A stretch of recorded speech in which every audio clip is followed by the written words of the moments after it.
What's up, everyone? We're all 49ers. It's another roundtable, but it's 5 of us today, so it's kind of like a pentagon table. I'm Grant Cohn. Below me is Jose Sanchez. To his right is Maverick Pallack. Above him is Nick Newman, and the new guy, Tony Farmer, top, middle. Tony, tell everyone where you're from and how you became a Niner fan. Yeah, sure thing. So I'm from Norwich, Connecticut, birthplace of Benedict Arnold, kind of halfway between Boston and New York City. Growing up, my first introduction to football was actually Super Tecmo Bowl on regular Nintendo, if anybody knows that one. And for whatever reason, my brother and uncle were big Cowboys fans. And in the 90s, I just wanted to pick a team that I could give my brother and my uncle, just do the little trash talk thing. And the Steve Young, Troy Aikman days, Emmitt Smith, Jerry Rice, all that was really hot. So I picked the Niners and stuck with them. So you're a troll at heart. You became a Niner fan to troll people. Yes. Hey, me too. Me too. Absolutely.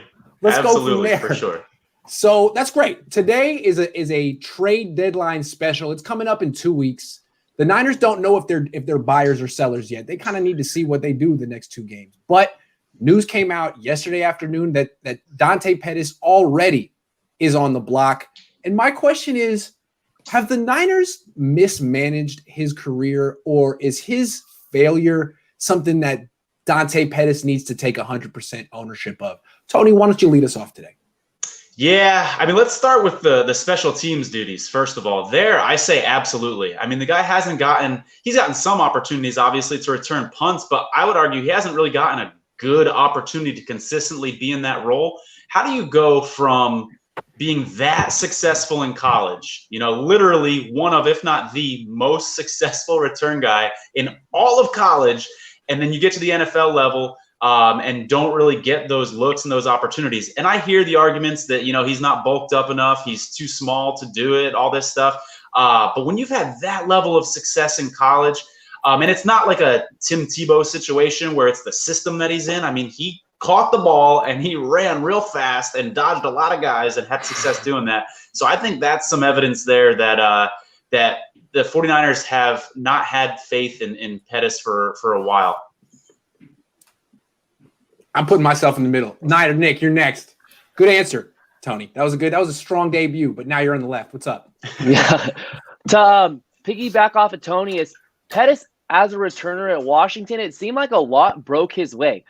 Like, he didn't have to show off this crazy elusiveness on a lot of his punt returns, and for whatever reason, it just didn't translate to the NFL level. Talking about Dante Pettis, the wide receiver, it's just so puzzling to me. He has that phenomenal touchdown catch in his first game in the NFL against the Vikings. Then he gets hurt a couple games later against the Chargers, misses some time, comes back and just closes out his rookie season with Nick Mullins on a rapid pace, just completely on fire. And then whatever happened in that offseason throughout training camp, him ending up in Kyle Shanahan's doghouse. We talked about this last night, Grant, that Kyle Shanahan's most critical of Jimmy Garoppolo and Dante Pettis. I don't know why that is. Maybe it's because they traded up for Dante Pettis and that move has not panned out. And it's almost like it's personal to Kyle Shanahan that his draft pick that he ended up trading up for did not pan out. So maybe it's something personal between Kyle Shanahan and Dante Pettis, where Dante Pettis made Kyle Shanahan look real, real bad, his ability to evaluate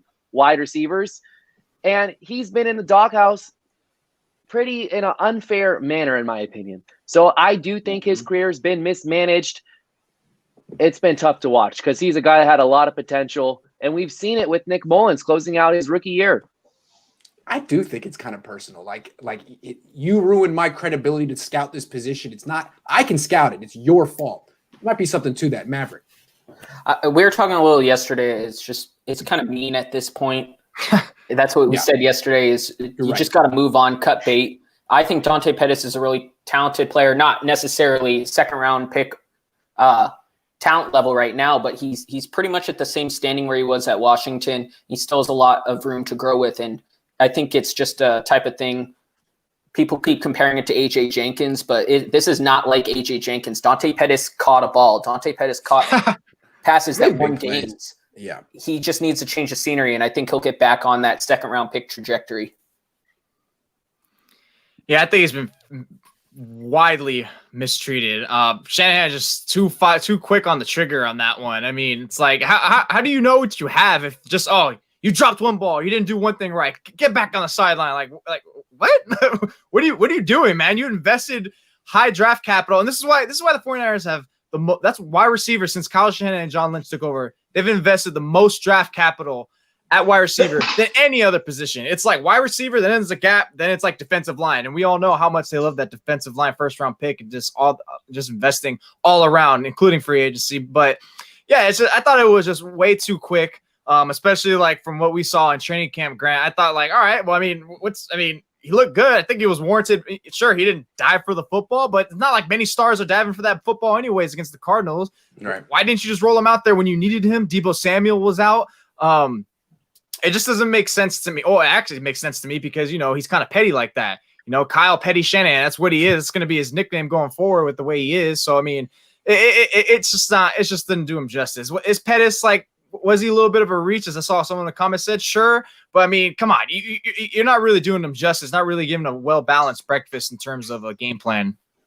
Well, I've never been a big Pettis guy. I didn't like the pick. When I saw him early in camp, I said, the guy can't go over the middle. I was always kind of betting against him. But it seems to me that what the Niners have worked hard to kill his trade value. Like, usually teams try to build it up before they trade a guy. Like, maybe we'll give him a token target. Something, or get one of our favorite beat writers to say he's playing really well in practice, something. But like it's every week, the Niners are like, man, this guy's even worse. You don't even know. Like, we're going to deactivate him this week. It's like, now you want to trade him? It just seems like, sure, maybe you're right that Dante Pettis is no good, but you couldn't have figured that out last year. You couldn't have traded him during training camp when everyone was writing like, hey, he looks pretty good. He's had a couple good games. And then you give him one target in the regular season, shut him down, and say, "Who wants him? We got a great guy over here. We love him. We don't play him, but we want a 6th round pick." What can you realistically get for Dante Pettis right now? A late 7th, like the 208th pick in the draft, something like I don't know. Nothing. So I just feel like maybe they're right about him, but they totally mismanaged this, and they've taken a guy who maybe had some value a year or two ago and ruined him, and now they're trying to take him to like the pawn shop and be like, yo, can I get like 350? Come on, let me get 350. I need about 350. Look, they just got Jordan Willis, the Jets, who doesn't even have the concerns as Pettis has, and they had to give up a draft pick. So what do you think? You think Pettis it's gonna be way worse than that? All right, we're gonna get to Jordan Willis in a second, but let's talk about Antonio Brown. This guy still isn't signed, and it looks like he's gonna sign somewhere with a good team. The Bucs are bringing him in. The Seahawks are interested. Those are two of the best teams in the NFC. We don't know if the Niners are even going to make the playoffs, but Antonio Brown might help that cause. Playoffs? Should the 49ers at least make the call to Antonio Brown? Nick, you start this one. Of course, Nick. For the sake of him not going to another NFC opponent, yes. But my stance on Antonio Brown has shifted from this offseason to now. So this past offseason, I was the one that was writing all the articles. Antonio Brown and the 49ers are perfect for each other. They're a match made in heaven. Kyle Shanahan's a player-oriented coach. He's going to love the 49ers locker room. There are a bunch of leaders in that room. Since that point, over the course of – that's what I said this offseason. I see Jose's face light up. But when this offseason, when you're talking about having Trent Williams, Richard Sherman, Kyle Shanahan, Fred Warner, George Kittle, Jimmy Garoppolo, that seems like a locker room with leaders. And then just what I've heard over the course of the last couple of weeks from Trent Williams and of Mike McGlinchey and the lack of accountability, I was like, maybe this team cannot handle Antonio Brown after all. Maybe he would come in and just rip apart the locker room if things weren't going accordingly for him. So my concern is that I don't believe the 49ers locker room is as strong as I once did, which was just this past offseason. And if they do give him a call, it'll be to maybe prevent him from going to another NFC opponent, a team that he could really help out, he being Antonio Brown, and not so much because they need him to really take the team over the top. Would he help if he has his head on straight? Of course. But when you have these young guys like Deebo Samuel and Brandon Ayuk, he's just going to eat into their targets. And Jimmy Garoppolo can't throw the ball downfield anyway. So it's like, what does Antonio Brown really bring to the 49ers offense? I don't see why Antonio Brown would want to come play for the 49ers right now. They're not what they were, as Nick was saying, 8 weeks ago. And I do think the 49ers can sneak into the playoffs, but why would he not want to go to Tampa Bay? Why wouldn't he want to go to Baltimore where he's cousins with Marquise Brown? Why wouldn't and he gets to play the Steelers twice a year? There's a lot more teams that I think would fit his want right now, maybe even the Chiefs. But I just don't see why he would be like, okay, I'm going to come after the suspension, try to rebuild my value with a team that's having trouble throwing the ball 15 yards. Oof. Good point. Nick, you said what would he bring to the table? He might bring the nail in the coffin to the 49ers season is what he would bring with that lack of leadership in that locker room. I mean, come on. McGlinchey's still crying about Twitter people. He's still crying about you, Nick. That's what he's talking about. Armchair quarterback, baby. Hey, armchair quarterback. There you go. I see that little toy in your background. That's what he's talking about. But no, it's just I understand that point. Like, hey, keep him off the table. But and then Matt brought that great point. Why would he sign here? He's gonna go to Brady. He's in love with Brady. That's like the Step Brothers. That's like Will Ferrell and that other guy who I don't even know his name, Dale, whatever. That's like Dale and whatever his name. I haven't seen that movie for a minute, but that's how they're bonded right now. Brandon, there you go. Brandon and Dale. That's how much those two. John C. Reilly. Put some respect on his name. John, of course, you talented one in that movie. Of course, you would know because you're not too far off from looking like him, Grant. But a hell of a compliment. I love that. Anyway, so we get back. Stop distracting me, Grant. There we go. But no, it's just why would he come here? And it's just we talk so much about Garoppolo needs to get schemed up deep, and that's one of AB's best traits. I mean, where's he going to go with the ball? I mean, he's also a great yak player, which I feel like you wouldn't be able to use him to his full amount. He wouldn't get the heavy amount of targets because Shanahan likes to spread the ball out. It just wouldn't make sense. That's why, back in whatever it was, July, when I wrote about it, on one weekend, he just makes the perfect sense for the Seahawks because Russell Wilson, that's one. AB is going to be a player where he's going to respect.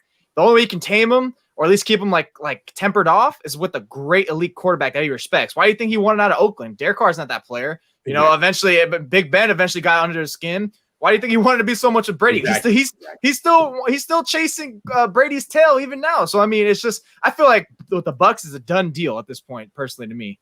I think the 49ers are up against the cap right now too, so the financial implications are important to consider for sure. Yeah. But I don't think we can have an Antonio Brown conversation. Can we just take maybe a minute or two to recap all the Antonio Brown drama? Because if we're going to talk about bringing him to the 49ers, so he embarrassed his GM in front of the team. What did he call him? He called him something pretty bad. Okay. So that's one. That's a big one right there. Okay. Yeah. Correct me if I'm wrong. I might be mistaken about this one. The year before, he kind of seemed to lose his mind. Didn't he leave the field early or something like that? And wasn't there some team suspension or something like that from the Steelers? Or am I mistaken? He went MIA. He left practice and they couldn't contact him. And he showed up on Sunday. Was like, "Hey guys, I want to play." And they're like, "No, I'm back." Yeah. No. Okay. So that's two right there. Okay. What else? What was the situation where he was in his house? The police were involved. Was he threw something out of an 8-story window and it hit someone. And he's That's right. That's just 3 of 18. And then there's multiple women that have accused him of things. I don't know what's happened there. So that's 4. So other than that, though, he seems like a pretty solid guy. Antonio Brown history. So with that track record. Remember, this is a COVID season. With that track record, do you trust that guy to not be going out and partying and not bringing COVID back and following social distancing and all that? I don't trust that guy in my locker room, leadership aside. That's a good point. He's going to be the super spreader. He has a great rap career, though. He got Rick Ross a remix on his Whole Lot of Money track. So, hey. Look, before we just dismiss this out of hand, guys have made a lot of great points, and obviously if they still had Sherman and Staley, it would be more palatable. And if they had a Hall of Fame quarterback as opposed to Jimmy, it would be more palatable. But look what happened to Jimmy before and after Emmanuel Sanders. Jimmy was struggling last year too, in my opinion. They bring in Sanders and all of a sudden he's confident, he looks good, he's pulling the trigger, he's throwing the ball down the field. Well, Antonio Brown is twice the receiver Emmanuel Sanders is. But yeah, you can't say that. You can't say it. Right? You can't do it. Honestly, it's because of Jimmy.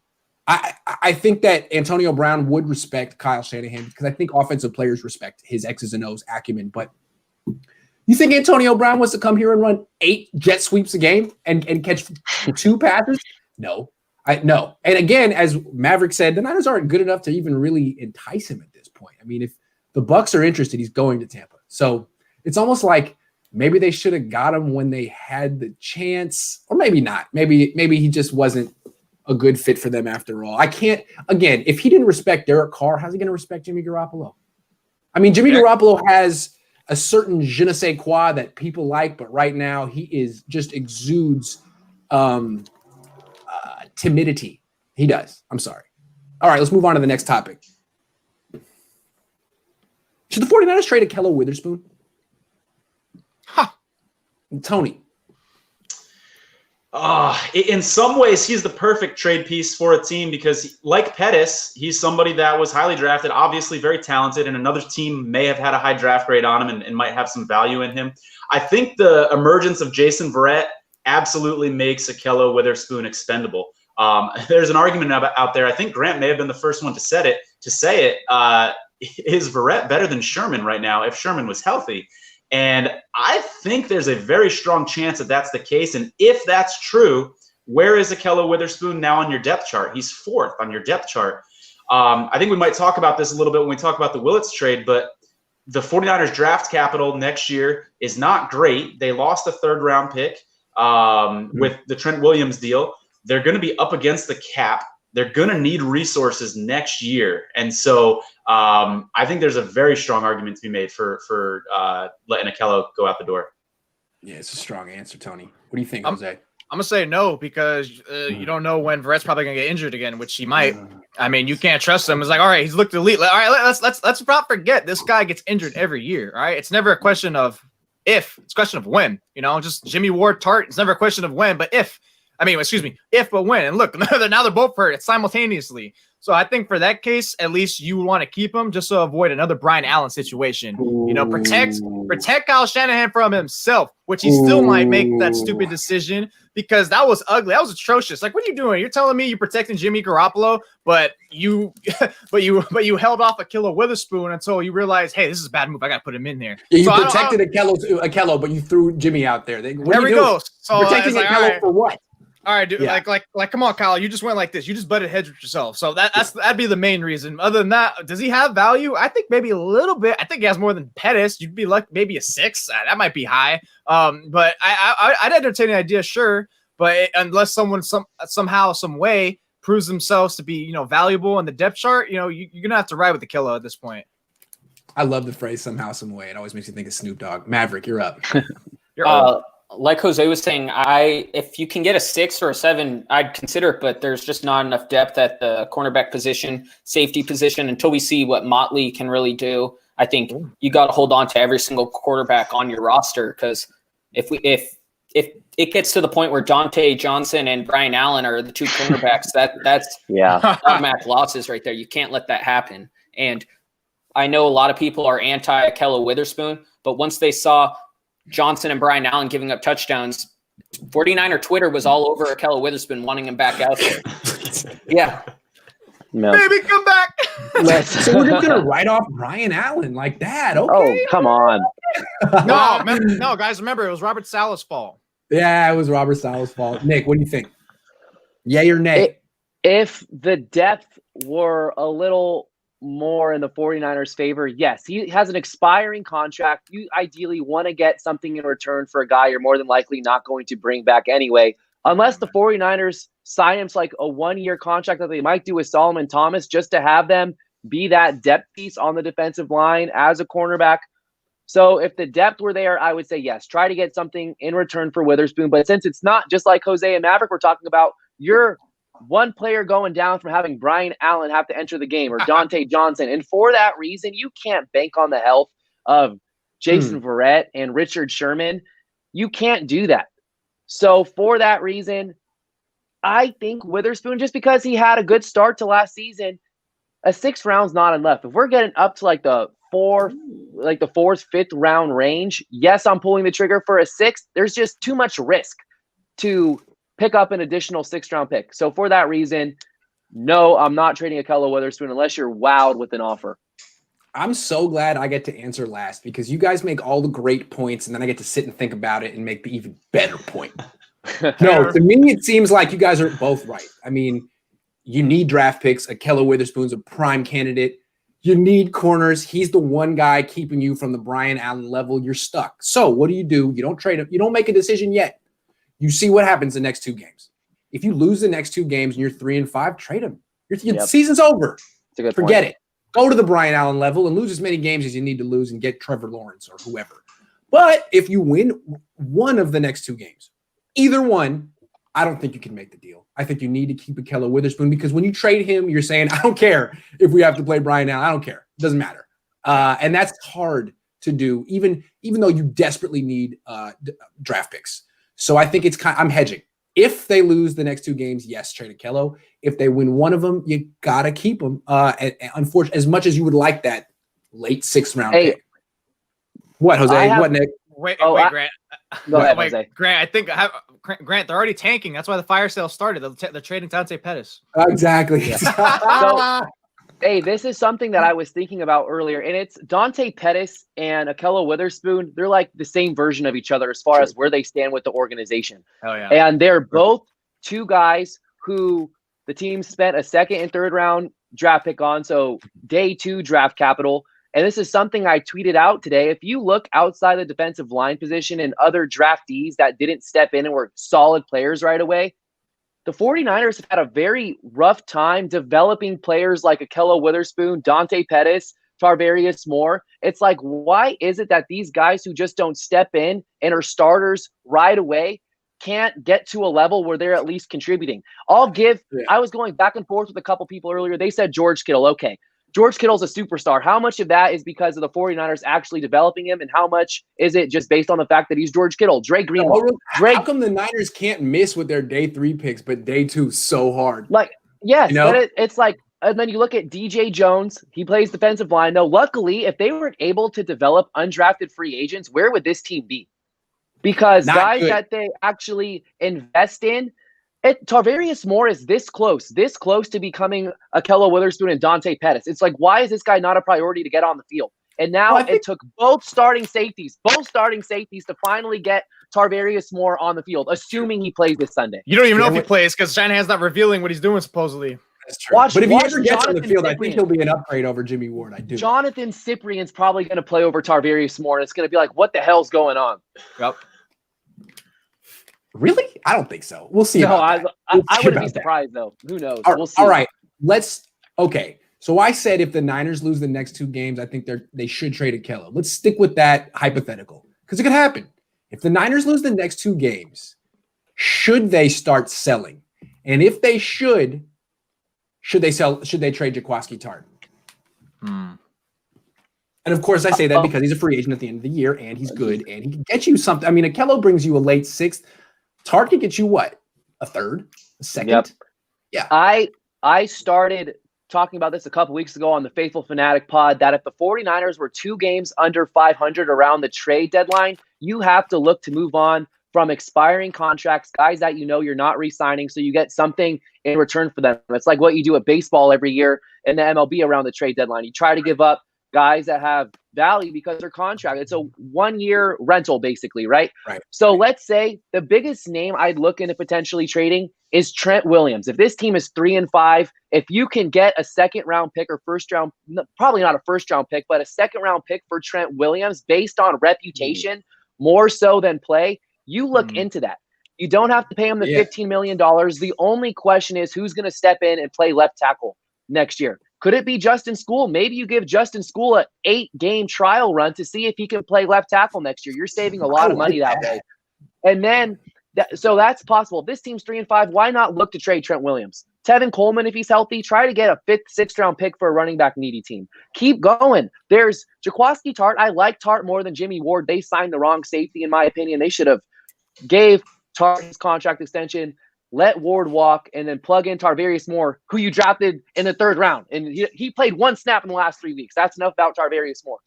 And then you got Kyle Juszczyk, who's a free agent. You're not going to trade him. Kayla Williams. So I think the most likely guys to be traded, Trent Williams, you get high value for him. Tevin Coleman, Richard Sherman, if a team wants another cornerback later on when he's healthy again. So you have to look into selling your players that have expiring contracts. Agree. Before the trade deadline. Yeah. I think if you were 2 games under 500, you got to look at anyone really. with the way the offense is playing, there's always a chance if you sneak in, but I think you just got to look to the future as well. But Jaquiski Tartt's hurt. I don't know how long that injury is going to last. How much can you really get for him if he is injured? You're not going to get a fourth, in my opinion, for Tartt. So then I think it comes down to the late 5, early 6 range, or you trade a pick as well along with Tartt to get a better pick. It's hard to trade injured players with physicals, and especially with COVID happening. Teams don't really want to wait a couple weeks to get the guy they just traded for. So I think that hurts that. But if they're 2 games under 500, I think anyone that's a free agent after this year should be at least on the block for the right price.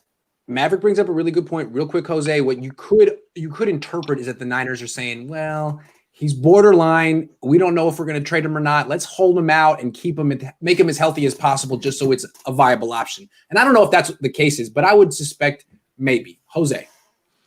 Yeah, I think I'm with Maverick. I don't see him having anywhere near a 4th-round pick. I feel like if someone told him, hey, we'll give you a 4th right now of a Tartt, the 49ers should pull that trigger because it's like, all right, this guy's injury prone. Look, he's injured again. I mean, he's a hell of a player, but when you're gonna invest the risk reward versus future versus a guy who's always a question at some point. Like I said, it's when he gets injured, not if. So I feel like if it's a 4th, yeah, let's sell him out and then let's just plug in more like Nick's plan or even Harris and shuffle around, whatever you want to do in that instance. But yeah, if they lose out the rest of the way prior to the trade deadline, you got to start to look to shift off at least a couple of players. I don't think they're going to do for like those high profile leaders like Richard Sherman. I see no way they're going to do it. Coleman, no one's going to take on that contract no matter what. They'd be lucky as hell if they could somehow get Ford and Alexander. But I mean, yeah, right. Those are the ones that are least likely. I feel like Kayla Williams has more trade market than Ford and Alexander at this point. But that was a great one that Nick brought up with Trent Williams one. If they're not liking him, if they feel like, we're kind of up against it, we're kind of a little bit screwed next year. But yeah, everything's on the table at that point because you lose out and you're like sitting, what is it? They're sitting, 3-5, 3-6? Yeah, 3-5 at that point.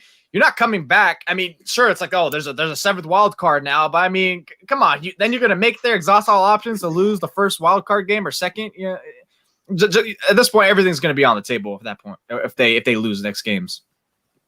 Yeah, I agree with Nick's original point that, you want to extract value for sure. Definitely in the case with Tevin Coleman, by the way. If all the 49ers running backs were healthy all at once, which hopefully they will be in a couple weeks, they're not going to be able to fit them all on the roster anyways. And so there's already reports out that Hasty was being eyed by other teams when he was on the practice squad. So that's just a no-brainer. I do disagree big time with the Trent Williams analysis. There's no preseason this year. The guy was out of football for a year. So I'm going to be a lot more patient with Trent Williams. Remember, left tackle is arguably the second most important position on the field.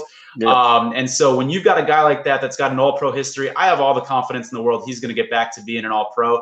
I think he's just shaking the rust off right now at this point. But one other thing I'll throw in about the trades, yeah, good idea to extract trade value, but you also have a little bit of control, don't you? And I think some people would say Kyle Shanahan's a little bit of a control freak in a good way that helps him out to do his job. But he can then have a say and Lynch, of course, they can have a say where Jaquiski Tartt goes and ship him off to the AFC so that he doesn't end up in the NFC West and you're playing him 2 times a year too. That's a good call. I think that they almost certainly will trade Jaquiski Tartt if they lose the next 2 games. Because to me, like, he's not coming back next year. They gave the extension to Ward. I don't see how they can afford to extend Tartt. Tartt's playing too well. He's not going to be cheap. He's not cheap now. I think they've already figured out that they're moving on, and the reason they kept him for 1 more year is because he's under contract and they're making a run to the Super Bowl. So if they win one of these next 2 games and they're competitive, they'll keep him. You don't just give away Tartt. But if they're 3-5, yeah, take the 3rd round pick. Take the 2nd round pick if you can get one. But if it's only a 3rd, better to control where he's going than to just take the comp pick and have him wind up on the Seahawks or something like that. Yep. So I think they almost have to because they're so desperate for picks. One thing I heard is that the Browns are like in crisis mode for a safety. So that's something to keep an eye on too. They might give a 3rd for Tartt. Okay. If the 49ers are in that position in 3-5. Good call. It's good to know an actual Joe Woods is over there too. Hey, I think we just figured it out. Let's make the call for them. They owe us 3 nickels, a quarter, a 50-cent piece. All right, let's do the other hypothetical. Let's say the Niners win both the next 2 or just one of the next 2 games. Is there a player that they should look to add at the deadline? or are they just too strapped for picks and can they not afford to make a move like they made last year for Sanders? Tony, you first. I mean, I like the idea. They're kind of rare these days, but I like the idea of a player-for-player swap. I do not like the idea of giving up draft picks next year at all. But remember the A.J. Jenkins trade back then? It never worked out for either team. But they just swapped fledgling draft picks. Something like that I would not mind seeing, but absolutely no on giving up draft capital next year. It's going to be too valuable. I mean, if you look at how many teams are going to be up against the cap in the offseason. Next offseason is going to be wild, y'all, and you're going to want as many resources as possible. Yep. Well, I mean, they got Jordan Willis, so are they good now? I mean, game changer. They got we're going to get to Jordan Willis in a second.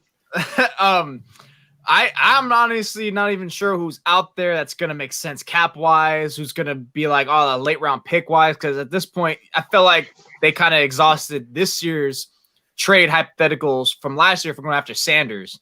And as much as that did kind of pay off, I mean, I know they didn't win the Super Bowl, but, you would argue, of course, that's one of the reasons why they propelled to the Super Bowl in the first place.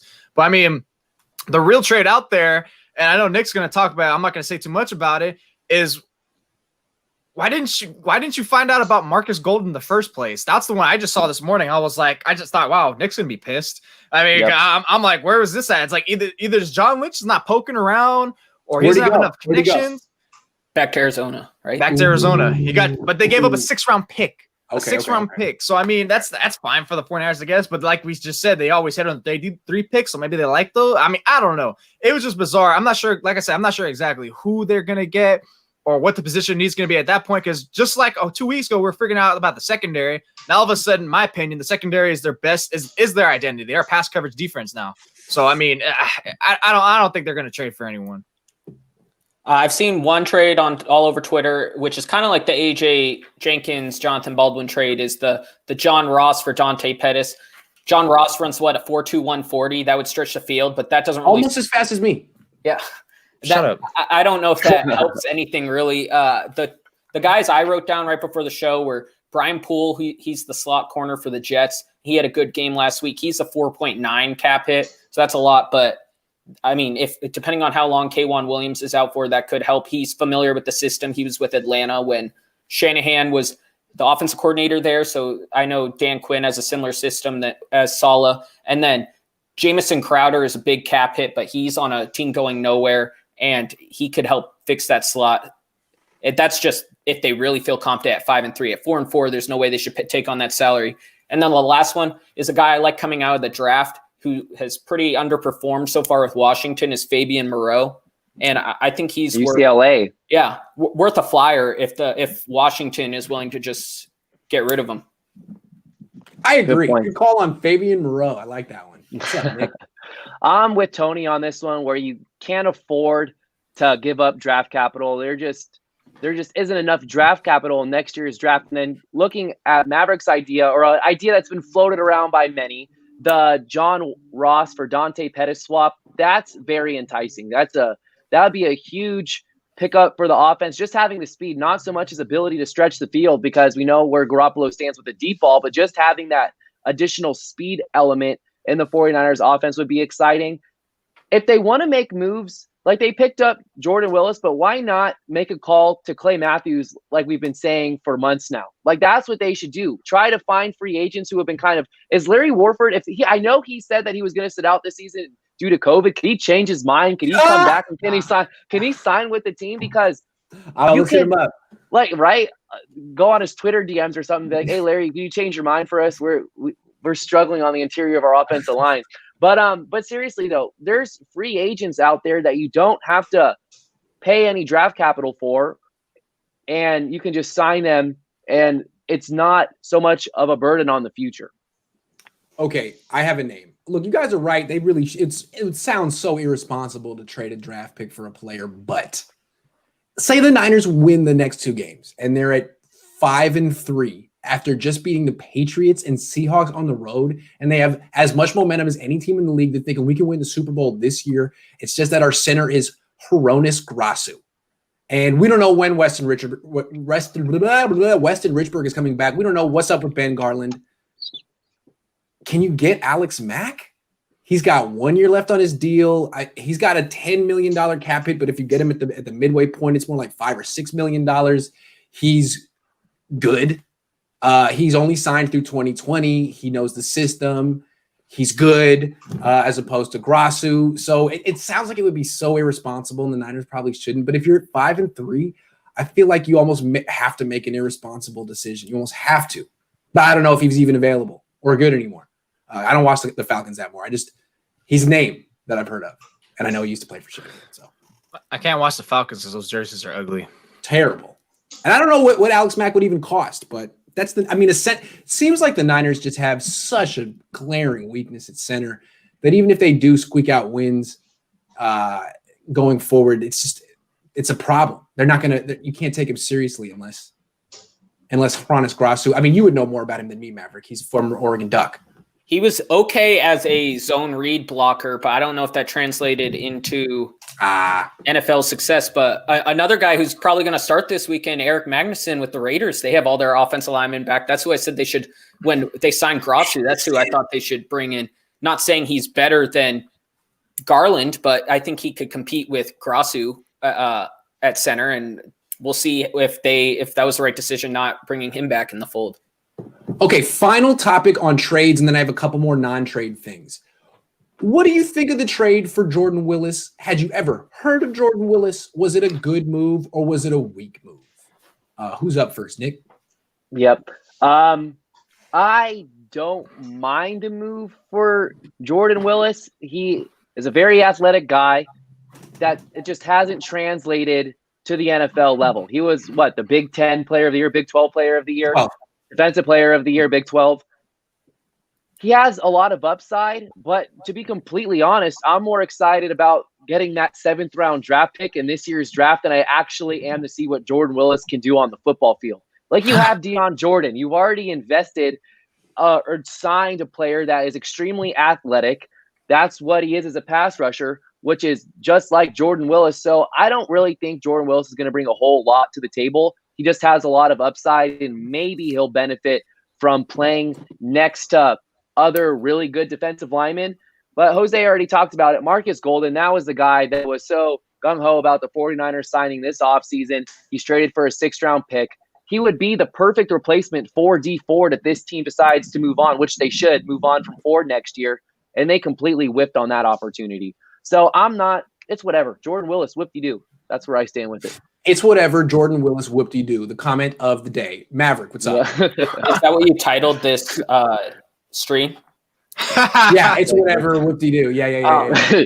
Jordan Willis, it's whatever, whoop-de-doo. Yeah. I think he's worth a flyer. It's not like he was brought in to go be Marcus Golden. I think Marcus Golden is definitely the better player, but I think he's brought in to be depth, maybe be on next year, see if you can figure it out. I know he played a lot on rundowns in the pros, and he was a pretty good pass rusher in the Big 12, where the Big 12 has horrible defense.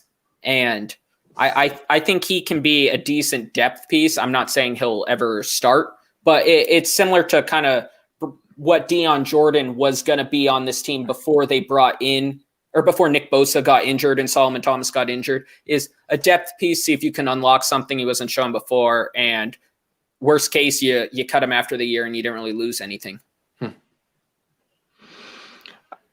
Who the hell is he? I mean, I see that Grant's like, you want to get the Jordan Willis news? I'm like, who? What? Patrick Willis? You spelled that wrong? I gotta look up his stats. I'm like, okay, 47 tackles, whatever. I'm like, why'd they make this trade? And I was like, outside linebacker. It's like, wait, does he play like an edge stand up, like 3-4 type? And I was like, okay, that's probably why they did it, because they probably want to move Eric Armstead inside. So I guess it's fine. I mean, you can't really, hate on it or nothing, aside from the fact that now Marcus Golden was available. Like, why didn't you get him? Because at least you still would have had the benefit of kicking Armstead inside, and you would have at least had some inclination. You would have had productivity there. Versus now Willis, you're just saying, hey, Kasaric, here's another challenge for you, even though you have Kinlaw inside and other players that you got to work on. So it just wasn't that. Oh God, did he really just sign with the Bucs? I told you, I called it. He was gonna sign with the Bucs, man. That's too bad. Oh well. Tony, you're up. I like the move a lot, actually. I think it was a savvy move by Lynch, and it's got nothing to do with the player. So I think Nick touched on it. That 7th-round pick next year. So the 49ers have, by my count, 27 unrestricted free agents next year. Okay? Mm-hmm. This 7th-round pick, don't be surprised if that 7th-round pick is starting.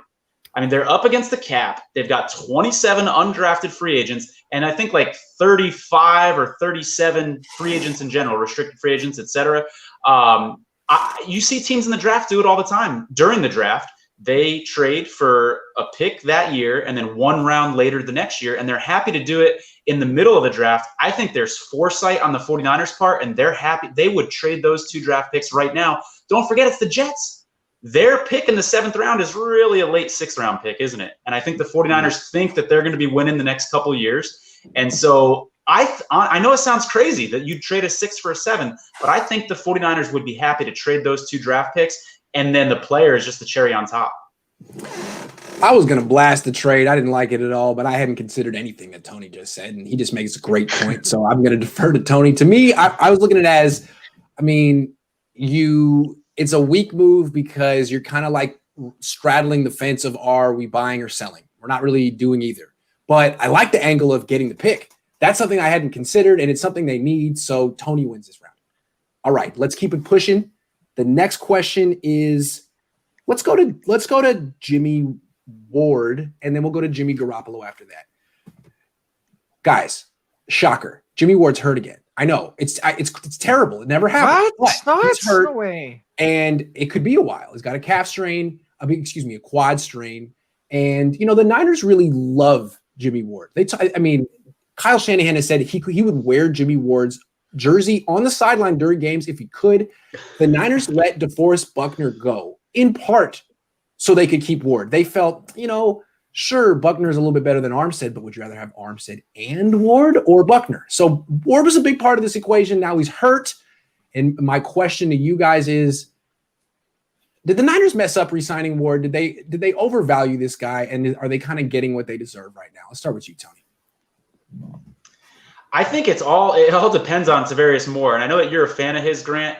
If you're right about Tavarius Moore, then absolutely they made a mistake. And we may say that. We may see that in a year. He may be starting, and we'll find that out. If Tavarius Moore flops next year, I'd say they probably you could at least make the argument a little stronger that they made the right case in bringing him back. I think you bring up a good point that it really is tied to the Buckner-Armstead situation because it's a lot harder to swallow when you consider it from that angle for sure. Yeah.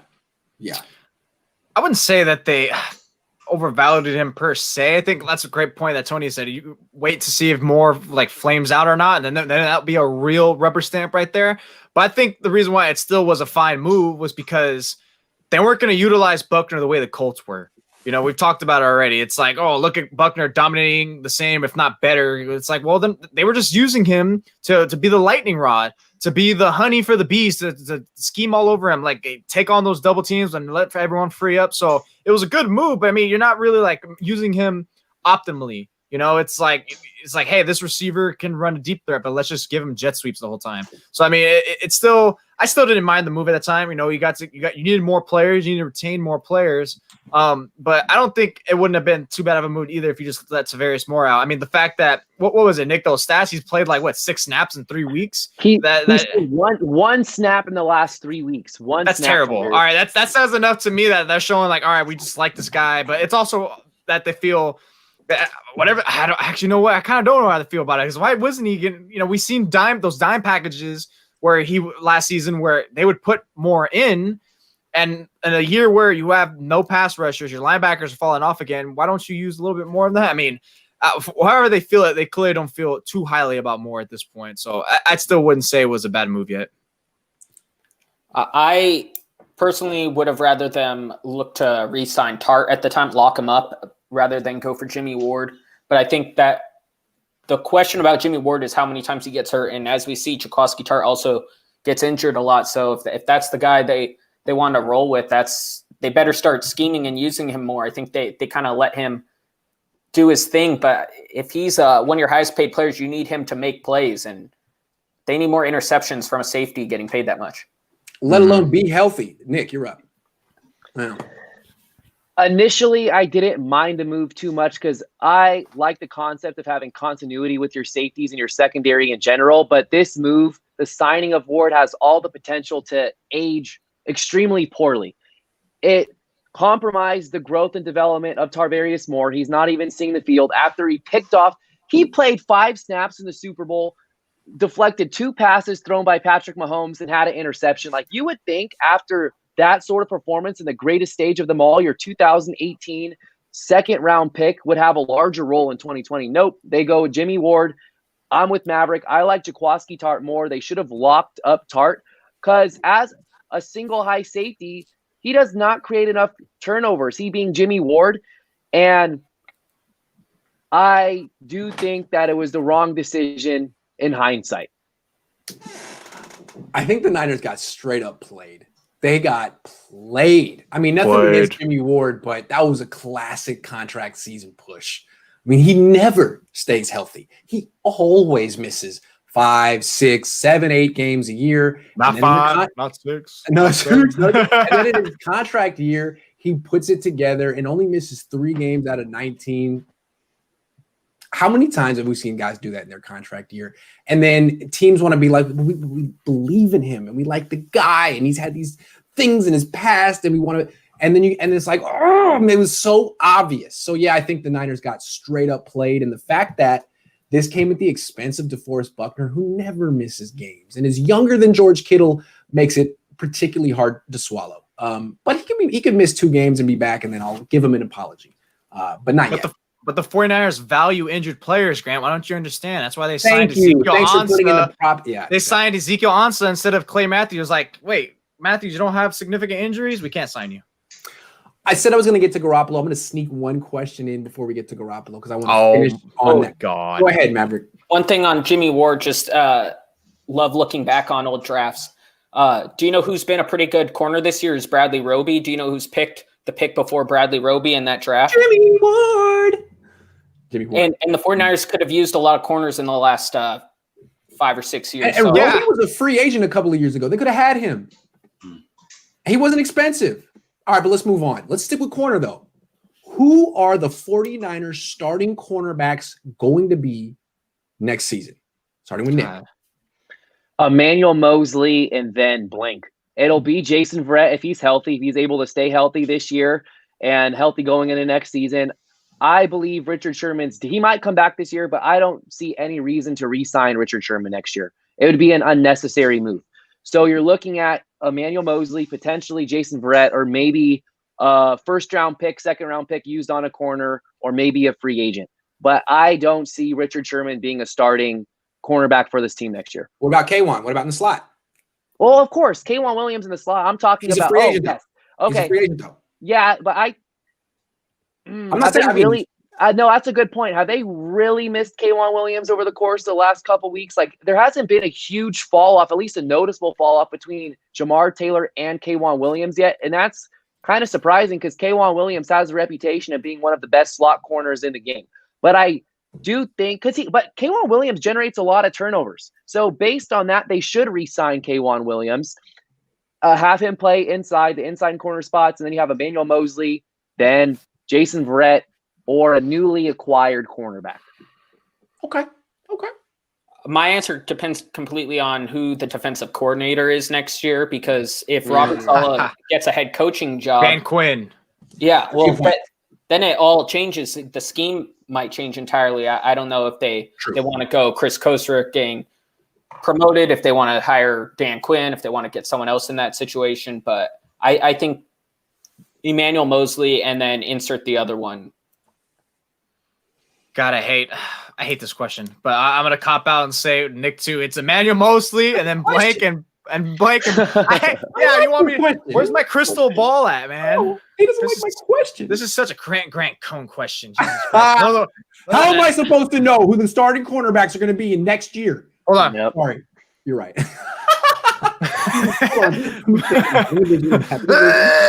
No, man. You're right. I I think if Verrett continues balling out, regardless if he gets injured or not, I think the 49ers, I think he wants to stay with the 49ers, regardless of who the coordinator is, because Kyle Shanahan is going to hire the coordinator, and he wants to keep a similar system, a.k.a. Dan Quinn, welcome aboard. I scratched your back. You're scratching mine now, so what's up? Richard Sherman, on the other end, I think there's no bigger lock than he's gone now. Does he even come back this season? They're definitely not telling us something. Did he slightly tear his Achilles again or something? I mean, I don't know, man. Slot corner, I feel like if they let Sherman go, it'll give them more money to keep a slot corner in K1 because I love K1 there. But Saleh loves K1 because he knows how to use them great. What if wherever Saleh ends up, he signs K1 to that team? You know, maybe K1 wants to play them because he's like, I love Kyle, but I play my best seasons under Saleh, and I know he's going to use me the best. So I'm going to say K1. I've been to lock saying K1's gone, and now I think Sherman's gone, and Manny Mosley's there. Thank God for it staying on the team. I mean, is playing well. I still think he's coming back. I still think it's going to be blank and blank. You know, there's also Pernell Motley. Who knows? Maybe he'll be a wild card. Maybe the 49ers will go out and sign someone, which I think they're going to sign someone in free agency. I got to look and see who's going to be open because I think that's what the 49ers have done. They like to sign free agents for that cornerback position. They don't like to draft them, at least not early on. So I'd say it's Emmanuel Mosley and blank and blank. Okay, blank and blank. Bold call, Jose. Tony, you're up. So it's your 4.2 speed. Motley is the only guy under contract next year. I don't think he's starting caliber. So I think I'm going to cheat a little bit here. I'm going to say first-round pick. Whoever their first-round pick is going to be a starting cornerback. And I do think it makes sense to bring back one of those three guys. I'm saying Verrett, Sherman, or Mosley, just for continuity's sake, to have someone back in that secondary. And so I'm going to say whoever's the cheapest out of those three. I think Sherman's probably going to be the most expensive. And then who do you think in the free agent market, I'll ask you guys, is going to garner more money? Is that going to be Verrett or Mosley? Whichever one's cheaper, I think that Mosley's Mosley's a restricted free agent, so his rights will be easier to attain. Good call. Retain. Good call. So, yeah, that makes it even easier then. I say Mosley and a first-round pick. Ooh, okay.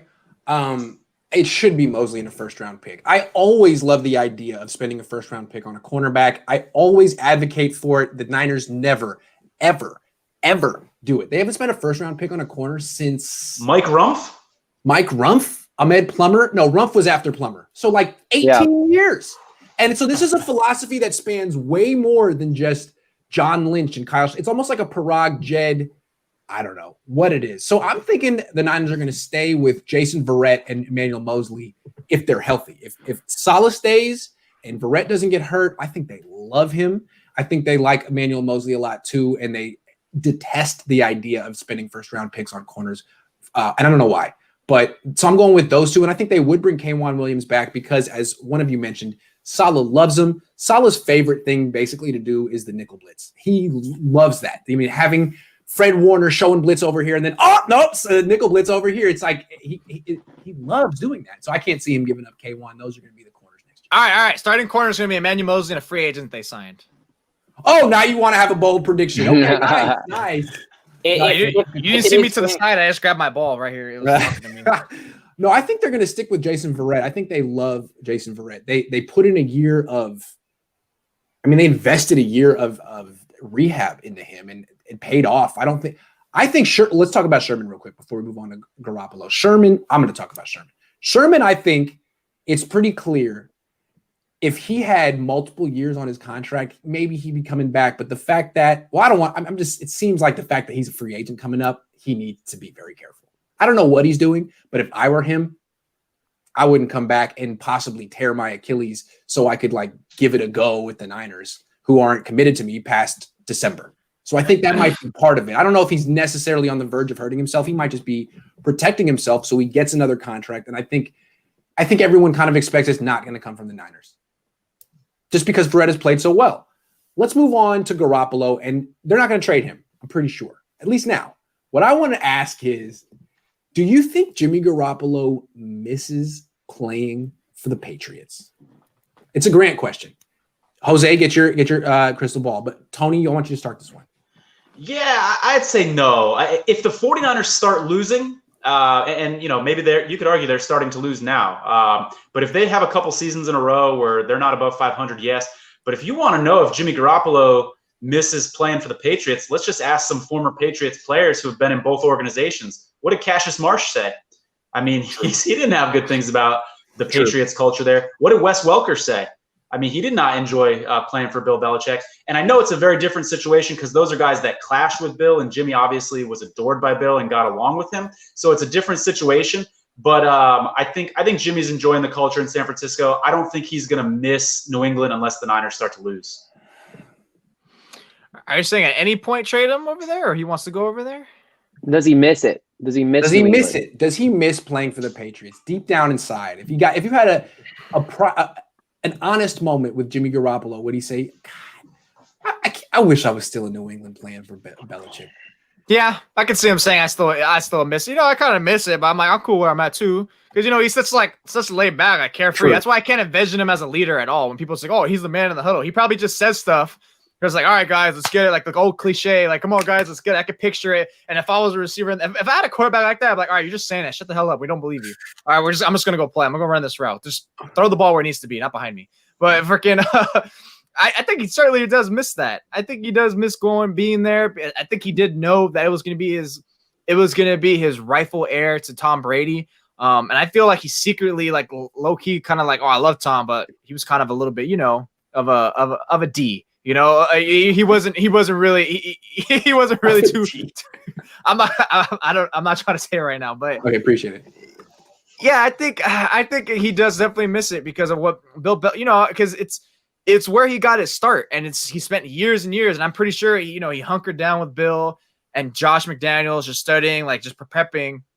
And that was just it. And the times when he did step in, when Brady was injured for a limited amount of time, he looked good. He looked great for them, especially what was it when he got suspended for deflating balls, for those first 3 games. He looked great. So I think he totally does miss it. I'm going to say he doesn't miss it because he didn't really play for the Patriots. Like we said, like you just said, Jose, he played when Brady was suspended. If Brady never got suspended, Garoppolo probably would have been traded for much less because he never would have had a real snap for the Patriots. The Patriots went with Brady till last year. They liked Brady until things kind of soured and they moved on. But think if Garoppolo, if this was his first year starting, there would be a lot of different narratives around him. He obviously liked playing for Belichick, liked being there, but he wasn't a number one quarterback. He wasn't getting paid $140 million or whatever. He's a number one quarterback here. I think he likes that as long as he's a number one quarterback. If he got benched, I'm sure he would rather be in New England with Belichick. But for now, he's the number one guy here. He did get benched. I don't know if Garoppolo misses playing for New England for the same reasons you guys are talking about. For one, he didn't really play with the Patriots.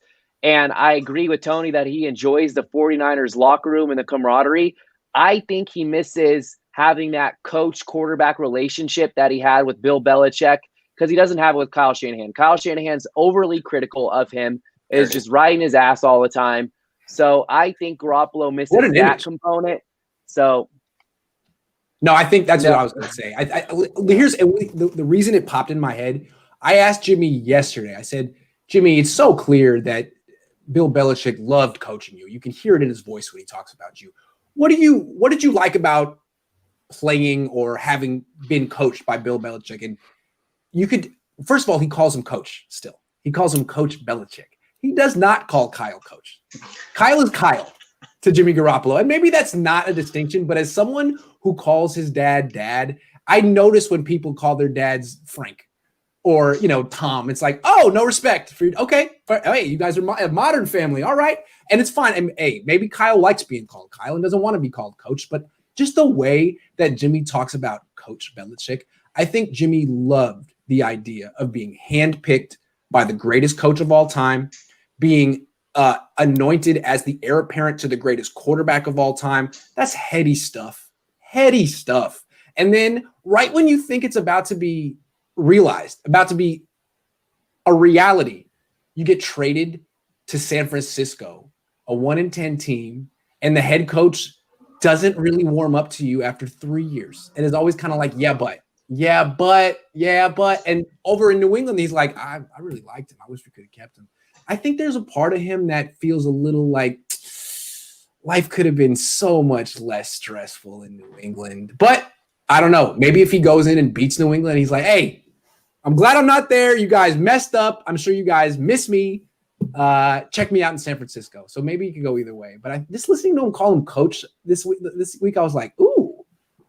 I will say this. Let me add a little fuel to this fire. If you go back and look at the post-game interview after the 49ers last game, the reporter said, hey, you got a game next week against New England. She didn't get into, you're going back to your old stomping grounds. You're playing the Patriots. His face, she didn't even get into that. His face lit up. Go watch a highlight of that too. He's giddy about that organization. So I think there's some truth there. But he's comfortable in San Francisco too. So that's why I think unless he starts to get miserable in San Francisco, he's not gonna miss it. Good call. Nick, take us away. This is the over-under section. Over-under. The Patriots are 2.5-point favorites. Let's start there. And the over-under is 44. I'll take this one, then I got to head out. I have the 49ers winning this game 24-17. They cover the spread. They're underdogs, so they win as underdogs, and the game goes under. Nick, thanks for sticking with us. I know I kept you overtime. My bad. No, you're good. All right, I'll catch you later. Take care. I think I yesterday said 24-17, but just to change it a little so I'm not the same as Nick, I'll go 24-20. I think the Niners are going to get a big defensive turnover, and that's how they're going to win. I think it's going to be under for sure. I just feel like I can already picture what Belichick's going to try to do on defense. Crowd the line of scrimmage, stop the run, make Jimmy throw outside the numbers, use those great corners who know how to play man-to-man on an island, and just try to see if you can force them outside, because that's where Jimmy doesn't excel at. But I still think, once again, the Patriots are not who they are. Defensively, they're good, but not great. Offensively, they're kind of having some woes. They couldn't beat the Broncos. I mean, Broncos defense is vastly underrated in my opinion, but so is the 49ers to a degree. I know they'll be out their safeties, but they'll still be good. I think the 49ers obviously have to win this game. They're still going to feel that fire on their seats. Go 2017. Cover the spread. I'd have to go over on this one. This is one of the lower point spreads of the week. I think I probably would have sided with under. Those two safeties being out, I think Belichick may find a way to exploit that. And that's not even saying anything bad about the safeties. They just probably haven't had a lot of time playing together against starting caliber teams. And I think Belichick can exploit that and potentially get some points there on the Niners. I also worry about, are the Niners going to be able to establish a run game if Mostert doesn't play? And if they can't, I like Hasty a lot, but he's not a guarantee that he's going to perform. If he doesn't perform, I could see the Niners getting away from the running game, throwing more, and driving up the point total a little bit. When the point spread was 3.5, I like the Niners to cover. 2.5 is kind of a stay away for me. Yeah, the thing about Jimmy Ward missing the game is interesting because I like Tavarius Moore, but Tavarius Moore is great against a quarterback like Patrick Mahomes. Tavarius Moore's a ball hawk. He's going to take the ball away. And the reason he lost the job is because questionable angles in the open field, questionable tackling. He's built like a corner. This week you're going against the most diverse run game in the league, an offense that doesn't want to pass, a quarterback who would rather scramble than throw downfield for a lot of reasons. He doesn't have weapons. He's not accurate. Mm-hmm. Tavarius Moore is going to have to tackle well. He's going to have to take the right angles. And if he doesn't, the Niners are going to struggle. Marcel Harris is a good hitter. He came in and played well against the Ravens last season, which is basically the same offense the Niners are facing today. So I'm not worried about Harris. I'm interested in Moore. Moore's a good player, but he's going to have to really do a lot of tackling in this game. And that's what Jimmy Ward, that's his best attribute. The guy tackles really, really well. So that's a good point. I'm still going to stick with the Niners. I don't have much respect for the Patriots offense. If you can shut down that run game, because all they can really do is throw to Edelman. They're not going to beat you throwing to Demir or Kill Harry or whoever their tight end is. So I'm going to go with like 20-17, 19-16 Niners, something like that. But if it's a high scoring game because of all these injuries on the Niners defense, I wouldn't be surprised. Good call, Tony. I don't know what you're worried about with Moore. They're going to start Cyprien.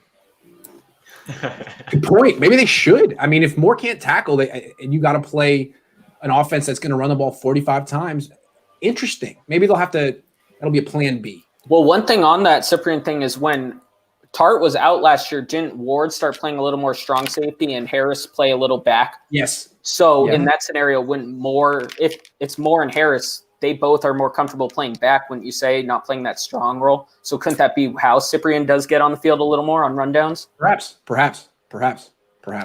Well, we'll see. I mean, Shanahan wouldn't lock it in one way or another, so maybe he has a surprise for us. Maybe it's going to be Brian Allen. We can hope.